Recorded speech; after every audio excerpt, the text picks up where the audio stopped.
Ever wonder? A continent almost completely covered in ice, isolated away from civilization, has become one of the most sought after places on Earth. No single country owns Antarctica, yet nearly every global power wants a piece of it. Today, we're diving deep into the mystery of Antarctica, scientific research, environmental significance, and the hidden military interests nobody really talks about.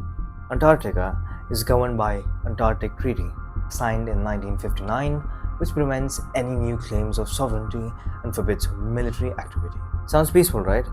But dig a little deeper, and you'll see that this scientific cooperation is hiding some very strategic ambition. Scientific bases are one thing, but some of these bases aren't just collecting ice samples, they're strategic outposts. Research in Antarctica isn't just about studying climate or wildlife. It's about understanding survival and operations in some of the most harshest conditions on the planet. Imagine a training ground for soldiers, or an intelligence gathering that's practically out of reach from the rest of the world.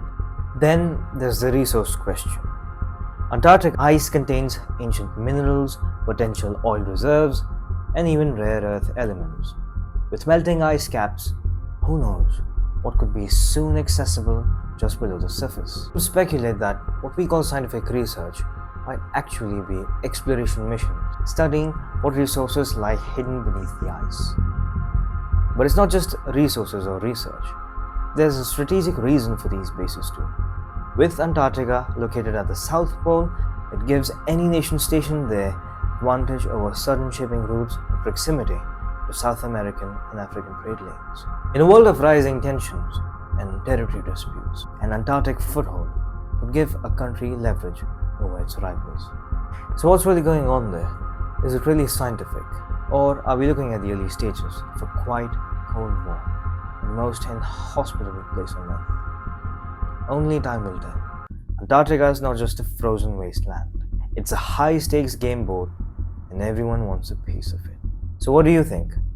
Is Antarctica a place for science and peace, or is it the site of an unspoken battle for control? Let me know in the comments below. And as always, follow me on Twitter for debates, talk shows, and a lot more.